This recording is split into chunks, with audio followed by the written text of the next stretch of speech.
"You've got to be kidding me," my mom said, her voice sharp enough to cut glass. "Madison is the one who's always thinking of us. Why would you try to take that away from her?" I sat there, my mouth slightly open, while Madison, perched confidently on the edge of the couch, gave me a smug little smile that made my stomach churn. "My name is Samantha Myers. I'm 29 years old and I work as a marketing consultant. To most people, I'm the reliable, level-headed one in the family, the one who gets things done without needing applause. That's why, a few months ago, I decided to leave $10,000 in my parents' mailbox as an anonymous gift, just to make their lives a little easier. The only person I told was my younger sister, Madison, a struggling artist who's always been the center of attention. I never imagined she'd turn around and claim the gift as her own, basking in the praise of my parents and everyone else. At first, I didn't say anything. I figured it wasn't worth the fight, and maybe, just maybe, Madison would come clean on her own. But weeks turned into months, and every time we had a family dinner, my parents would gush about how generous Madison was, how lucky they were to have a daughter like her. The more they praised her, the angrier I got. It wasn't about the recognition. It was the fact that she let them believe a lie while I sat there biting my tongue. The worst part? I couldn't even prove it. I hadn't thought it through when I left the money. I just stuffed $10,000 in cash into an envelope and dropped it into their mailbox. No cameras, no notes, no traceable bank transactions, nothing. It was supposed to be anonymous after all. I never imagined I'd need to prove that it was me. So, when I finally snapped at Sunday dinner and said, "Actually, I'm the one who left the money," the room went dead silent. Every eye turned to me, filled with disbelief. And Madison? She just sat there, her face a perfect mask of shock, as if she was the one being accused. My mom was the first to speak, her voice sharp and defensive. "Samantha, that's ridiculous. Why would you say something like that? We all know it was Madison. She's been so thoughtful, and we're so grateful for her help." My dad nodded along, looking at me like I'd just said the most absurd thing he'd ever heard. "There's no reason to make this into a competition," he added, his tone disappointingly dismissive. Madison, of course, played the part perfectly. "I can't believe you'd try to do this, Sam," she said, her voice trembling as if she was genuinely hurt. "I mean, I know things have been tense between us, but this? Really?" She glanced at our parents for support, and they were quick to jump in, reassuring her, while I sat there in disbelief. It was maddening. She wasn't just lying, she was doubling down on it, and everyone was eating it up. I clenched my fists under the table, trying to keep my voice steady. "I'm not trying to start a competition," I said, my eyes locked on Madison. "I just want the truth out there. I was the one who left the money in the mailbox. You're taking credit for something you didn't do, and it's not right." Madison shook her head, her expression a mix of disbelief and pity, like she couldn't believe I'd stoop so low. "You don't even have proof, Sam," she said, her voice soft and condescending. "Why would you leave cash like that? That doesn't sound like something you'd do. And honestly, it feels like you're just trying to ruin this for me because you're jealous." The words stung, and I could see my mom frowning as if Madison had a point. I realized then that no matter what I said, they were too wrapped up in their image of her to even consider the possibility that I was telling the truth. My mom sighed deeply, shaking her head as if she was dealing with a child throwing a tantrum. "Samantha, this jealousy is getting ridiculous. Madison has always been so thoughtful, and instead of being happy for what she's done for us, you're trying to tear her down? It's really disappointing." My dad chimed in, his tone annoyingly patronizing. "We love you, Samantha. Even if you didn't give us money, you don't have to compete with your sister for our attention." He gave me a pitying smile, like he was doing me a favor by forgiving me for something I hadn't even done. Meanwhile, Madison sat there, looking hurt but smug, her hands folded neatly in her lap. The whole thing felt surreal, like I'd been thrown into a bad sitcom where the truth didn't matter. I couldn't take it anymore. The disbelief, the condescension, the smug look on Madison's face. I'd had enough. I stood up, my chair scraping loudly against the floor, and glared at all three of them. "You know what? You're being absolutely ridiculous," I said, my voice sharp and unsteady from holding back everything I'd been feeling. "You're so busy fawning over Madison that you can't even consider the possibility that she's lying. But one day, you're going to realize the truth, and it'll be too late." I turned to Madison, who was still sitting there, looking like the innocent victim. "And you," I said, pointing a finger at her. "One day you're going to regret what you've done. Maybe not now, but when you need someone to trust, someone to lean on, you'll realize you've burned the only bridge that mattered." I didn't wait for their response. I grabbed my things and walked out, slamming the door behind me.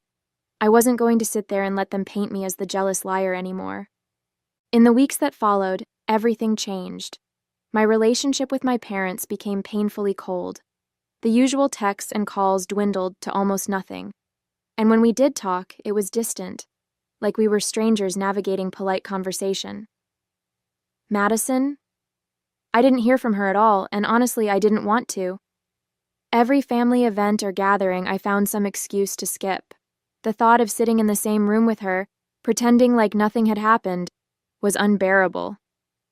The only person I could lean on was Katie, my best friend. One night, over a bottle of wine at her apartment, I finally let it all out. "I don't know what hurts more," I said, my voice cracking. "That Madison could do this to me, or that my parents were so quick to take her side?" Katie didn't interrupt, just listened, nodding with that empathetic look she always gave when I needed her the most. "It's like all the years I spent trying to be the good daughter don't even matter. They'll always choose her." Katie reached over, squeezing my hand. "You don't deserve this, Sam. None of it. You did something selfless, and they couldn't see it. That's on them, not you." Her words helped, but the ache in my chest didn't go away. A few months later, I visited my grandparents, hoping to find a little comfort away from the tension with my parents and Madison. But the moment I walked in, I could feel something was off. The usual warmth wasn't there. Instead, I was met with awkward nods and forced smiles. As I sat down, I overheard my Aunt Linda murmuring to one of my cousins, "It's just sad, isn't it? You'd think Samantha could have been happy for her sister instead of trying to cause trouble." My stomach dropped.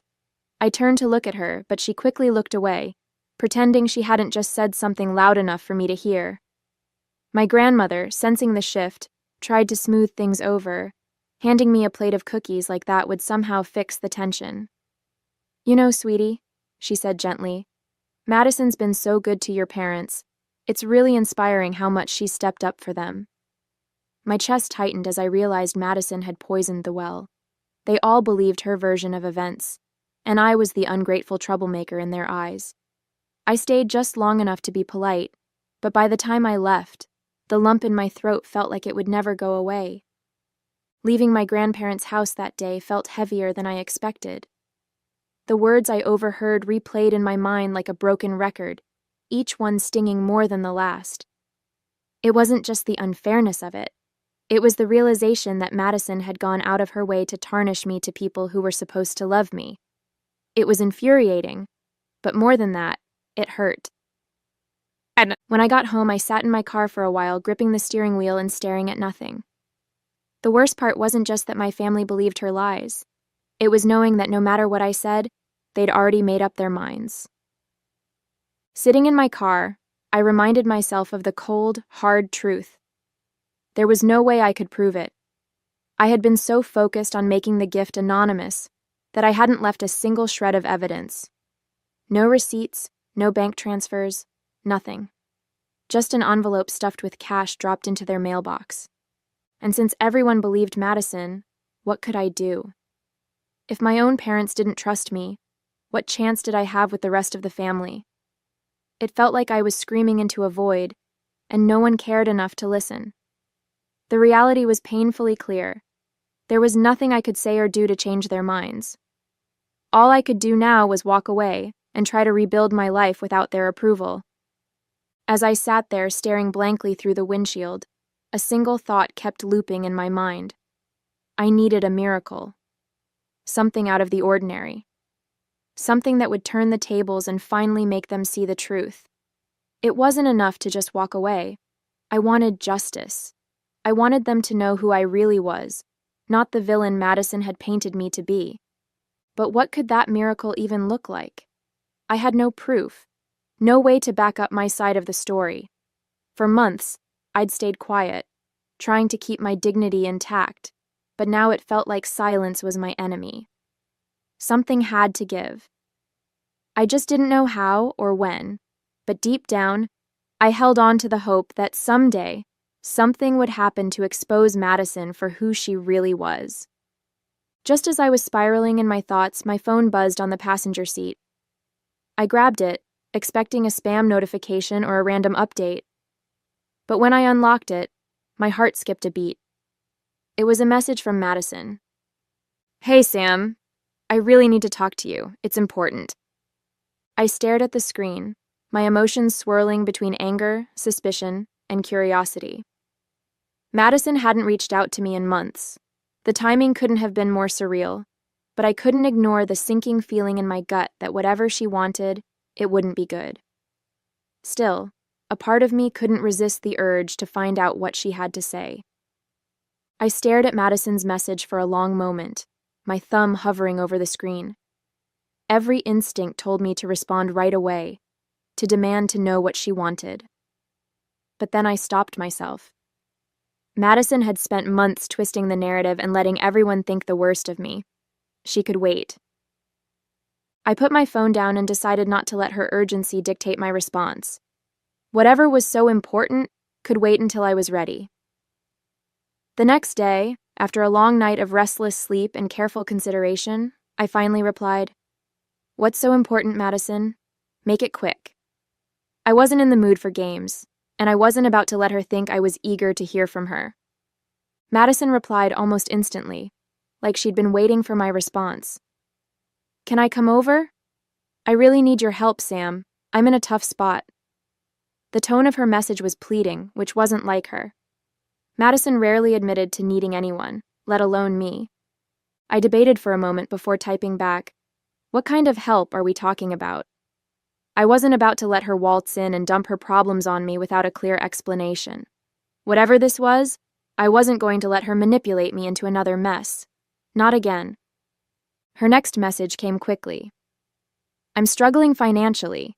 I can't keep up with everything, and I don't know where else to turn. Please, Sam, just hear me out." I let out a bitter laugh, shaking my head at the irony of it all. Madison, the golden child who could do no wrong, was now coming to me for help. The same sister who'd lied to our parents and dragged my name through the mud was suddenly desperate enough to ask for my assistance. Part of me wanted to ignore her, to let her deal with the mess she'd made. But another part, the one that still wanted some sort of justice, knew this might be the opportunity I'd been waiting for. I typed back, "Fine, come over tomorrow. We'll talk." If she wanted my help, she was going to have to play by my rules this time. The next afternoon, Madison showed up at my door, looking nothing like her usual self. Her hair was tied back in a messy bun, her face pale and drawn, and she was wearing an old hoodie I hadn't seen in years. For a moment, I almost felt sorry for her, but then I reminded myself why she was here. "I didn't know where else to go," she said, as I stepped aside to let her in. She sat on the edge of my couch, fidgeting with her hands, avoiding my eyes. "Things have been really hard, Sam. I'm behind on rent, my credit cards are maxed out, and I can barely afford groceries. I don't know what else to do." I leaned against the wall, arms crossed, keeping my tone steady. "So, you're asking me for money?" I said bluntly. She flinched, but she didn't deny it. "After everything you've done, you think I'm just going to bail you out?" The room was silent except for the faint sound of her breathing, and I could see her struggling to come up with the right words. Madison looked up at me, her eyes wide and desperate. "I've already asked everyone else, Sam. Friends, acquaintances, anyone I could think of. I didn't want to drag Mom and Dad into this, and I figured I couldn't exactly go to the rest of the family after—" She trailed off, looking down at her hands. I raised an eyebrow. After what? After lying to them for months about something you didn't do? I asked sharply. She winced but didn't argue. So, let me get this straight. You've exhausted all your options and now I'm your last resort? The sister you lied about and threw under the bus? She nodded slowly, her voice barely above a whisper. I know I don't deserve it, but I didn't know who else to turn to. Please, Sam. I'm begging you. For a moment, I just stood there staring at her, weighing my options. A part of me wanted to slam the door in her face, but another part saw an opportunity, a way to finally set the record straight. I took a deep breath, shaking my head as I looked at her. No, Madison, I said firmly. Her head snapped up, her eyes widening in shock. I'm not giving you money, not after everything you've done. She looked like she was about to cry. Sam, please, I wouldn't be here if I had any other choice. I'm desperate. I'm sure you are, I said, my tone cold. But you made your choices, Madison. You lied to our family, you threw me under the bus, and now you expect me to help you out? That's not going to happen. I crossed my arms, standing my ground.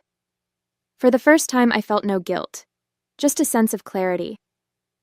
Madison stared at me for a long moment, her shoulders slumping as she realized I wasn't going to change my mind. She stood up slowly, grabbing her bag with trembling hands. I get it, she said softly, her voice heavy with sadness. I know I messed up and I don't deserve your help. I didn't know where else to go. She paused at the door, glancing back at me with red-rimmed eyes. I'm sorry, Sam, for everything. I really am.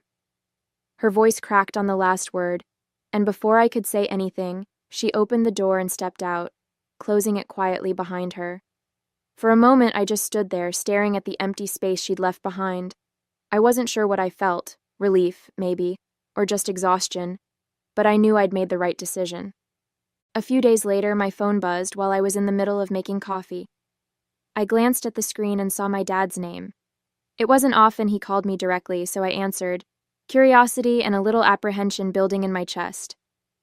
Hi, Dad, I said, trying to sound casual. Samantha, he began, his voice uncharacteristically hesitant. We were hoping you could come to dinner this Friday. Madison's asked to see us all, and she says it's important. Your mom and I think it would mean a lot if you were there. I froze for a moment, my mind racing. Madison? Important? It didn't take much to figure out this wasn't going to be a normal family dinner. Did she say what it's about? I asked, my tone guarded. No, just that it's something she needs to do in person, he said. Please, Sam. It would mean a lot to all of us. His voice was calm, but I could sense the unspoken plea in his words. I hesitated, but eventually agreed. All right, I'll be there, I said, though part of me was already bracing for whatever was coming. Friday evening, I pulled into my parents' driveway, my stomach churning. I sat in the car for a moment, gripping the steering wheel, trying to steady my thoughts. Whatever Madison had planned, it was clear this wasn't going to be a simple family dinner. After taking a deep breath, I grabbed my bag and headed inside. The house smelled like my mom's pot roast, a familiar scent that usually brought comfort, but tonight only made my stomach tighten further.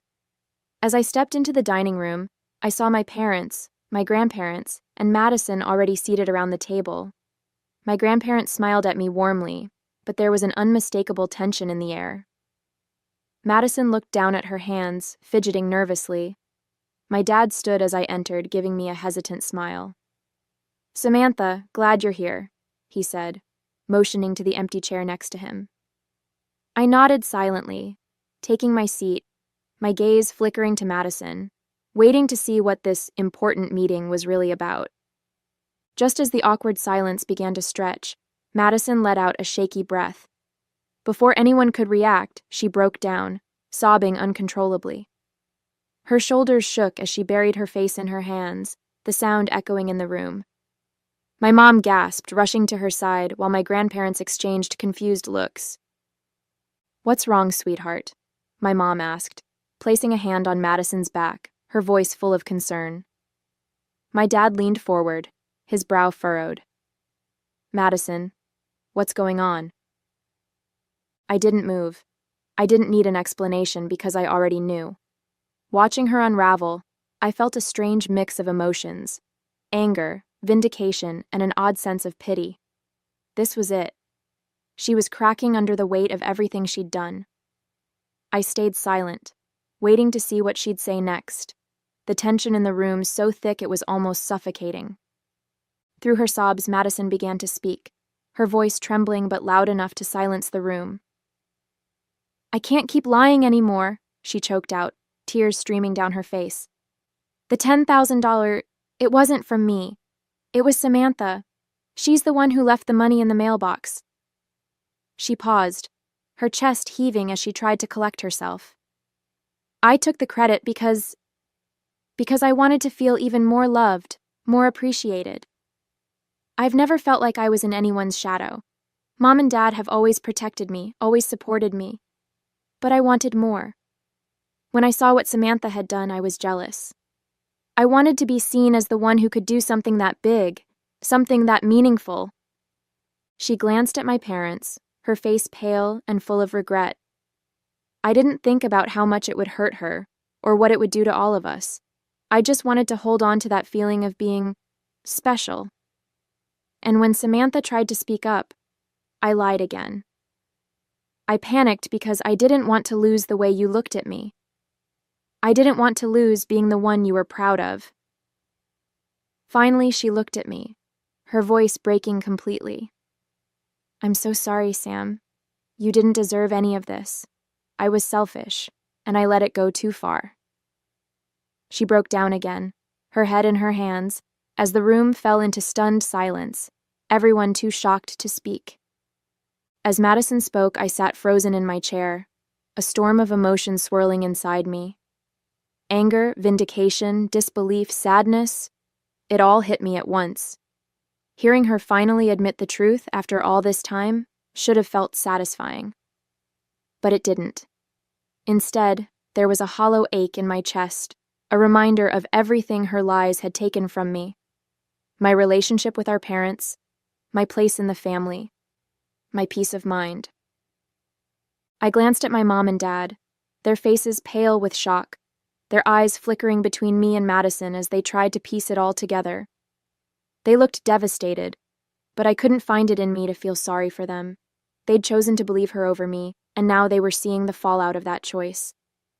Part of me wanted to scream, "I told you so," but I stayed quiet, letting Madison's words hang heavy in the room. This was her moment to face the consequences, and I wasn't going to take that away from her. But still, as much as I wanted justice, I couldn't shake the hurt of knowing it took her this long to finally come clean. My mom was the first to speak, her voice shaky and thick with emotion. "Samantha, I don't even know what to say," she said, tears welling in her eyes. "We were so blind, so quick to assume you were just being jealous. We never even considered that you might have been telling the truth. And now I see how unfair we've been to you." My dad nodded, his face pale and full of guilt. "We should have listened, Sam. We should have trusted you instead of shutting you down. I can't believe we let this go on for so long.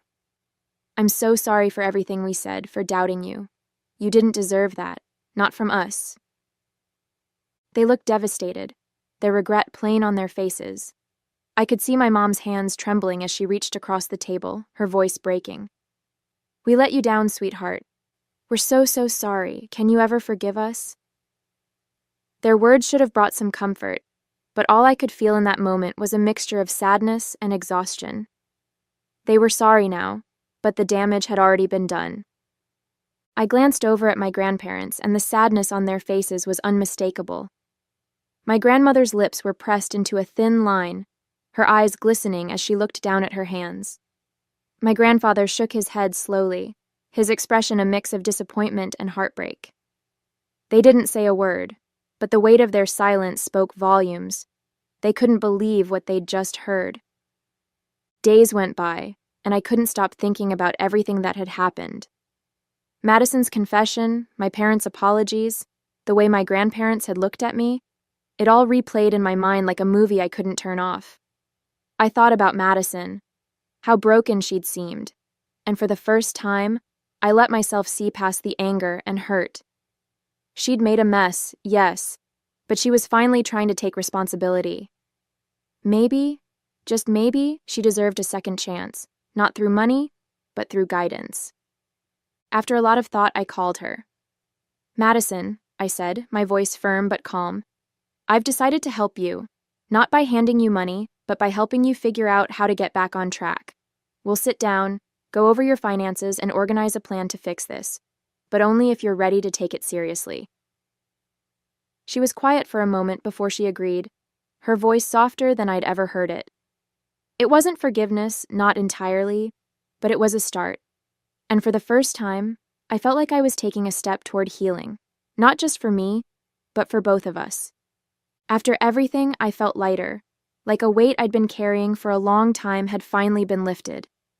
The anger and hurt didn't disappear overnight, but I no longer felt trapped by them. I'd stood my ground, found my voice, and taken control of my own peace. For the first time, I felt like I could move forward, not for anyone else, but for myself, and that was enough.